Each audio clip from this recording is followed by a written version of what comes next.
There's a study mistake almost every student makes. A mistake so common, you probably did it this week, maybe even today. You sit down with your notes, you highlight a few lines, you reread a paragraph 3, 4, 5 times, and you tell yourself, okay, I think I've got it now. But the moment you try recalling it later, you blank. Nothing. The memory just isn't there.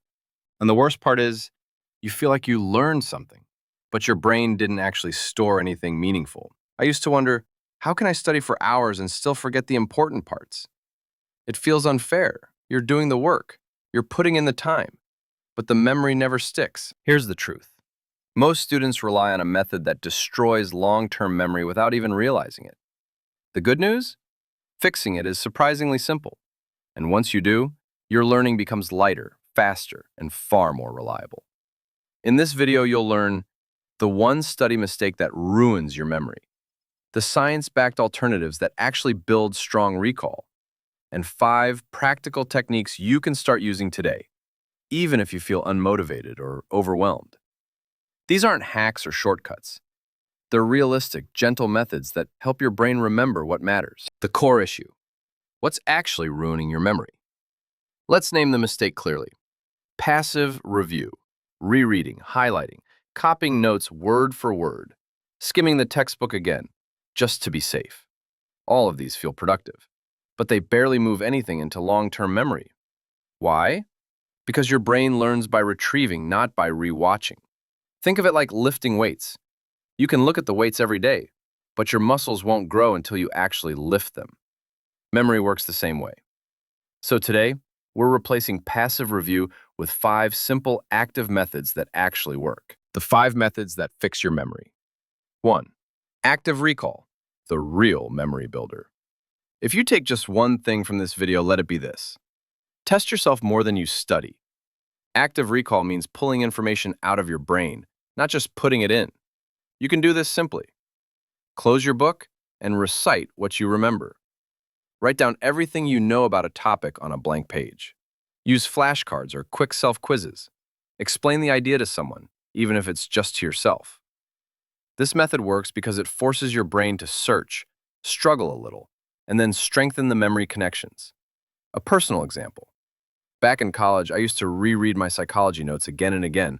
I felt prepared. But the minute the exam started, I froze. When I switched to active recall, using blank pages and simple questions, my memory improved almost overnight.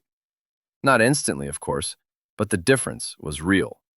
Pitfall to avoid. Active recall feels uncomfortable at first. That's normal. Discomfort equals growth. 2. Method 2. Spacing. Let time do the work. Most students study like this. Cram today, forget tomorrow. But your brain doesn't like giant information dumps. It prefers small, repeated reminders spread over time. This is called spaced repetition. Here's a simple schedule. Day 1, learn it. Day 2, quick review. Day 4, review. Day 7, review. Day 14, review. You don't need fancy apps. A calendar works, a notebook works. Even quick 5-minute refresh sessions work. A friend of mine learned Japanese using only spaced repetition and 10-minute sessions. Nothing extreme, nothing stressful. But because the reminders came at the right times, the knowledge stayed. Skipping early reviews. The first 2 days matter most. They lock in the memory. Method 3. Explain without looking. The Feynman trick. This method is simple. Teach the idea as if you're explaining it to a 12-year-old. No academic jargon, no memorized lines, just the essence. If you can explain it simply, you understand it deeply. If you can't, that means the idea is still foggy, and foggy ideas fade fast. Example. Try explaining photosynthesis without using the word photosynthesis. You'll suddenly realize which parts you actually get and which parts you only think you get. This technique forces clarity, and clarity creates memory. Common mistake. People think explaining takes too long, but even a 60-second explanation can completely shift your understanding. Method 4. Retrieval-based note-making. Many students make notes to organize information, but the best notes come after retrieval, not before. Here's the method. Study the topic normally. Close everything. Write what you remember. Open the material again and fill the gaps. This turns notes into a memory-building exercise, not a copying exercise. In some Finnish schools, students write reflection summaries after lessons instead of copying the teacher's notes. The results? Higher comprehension, better long-term memory, lower stress. Trying to write perfect notes. Don't aim for neat, aim for recalled. Method 5. The one-line recall habit. This one is extremely simple, but shockingly effective. At the end of every study session, answer one question. If I only remembered one sentence from today, what should it be? Write that one sentence down. That's it. Why does this work? Because your brain loves essence. It loves the core idea. And when you define that core, everything else becomes easier to attach around it.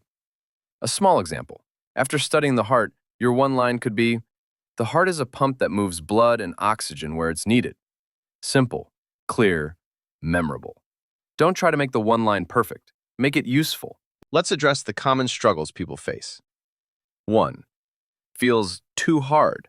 Yes, it's harder than highlighting because it actually works. Your brain grows through effort, not ease. 2. Doing active recall, but only once. Memory needs repetition, not a lot, just spaced reminders. 3. Embedding notes beautiful instead of effective. Pretty notes don't guarantee understanding. Understanding leads to pretty memories. 4. Reading every technique as equal. That's something about prioring the future memories a little bit. 3. First of all, at the first safe that's really perfect, that the reading every technique. Number 4. Every work better for you. Some methods will work better for you. It's okay. Choose the ones that fit your style. 5. And relying on motivation instead of systems. If you wait until you feel like studying, you'll usually wait too long. Use structure, not mood, to guide you. Let's recap the essentials. The study mistake that ruins your memory is passive review. Your brain learns best by retrieving, not rereading. 5 techniques that actually work. Active recall. Spaced repetition. Explain it simply. Recall-based note-making. One-line memory habit. If you use even one of these consistently, you'll feel a noticeable difference in your confidence, your clarity, and your ability to remember information when it matters. At the end of the day, your memory isn't bad. It's just been trained with the wrong method. You don't need to study more hours. You don't need to work harder. You just need better tools. The tools that help your brain actually learn. Try one of these techniques today. Not all 5, just one. Give it a week. See how it feels. See how your memory responds. If this video helped, consider subscribing. Not for motivation, but for clarity. Because the goal isn't to memorize everything, it's to remember what matters. Your future self will thank you for starting today.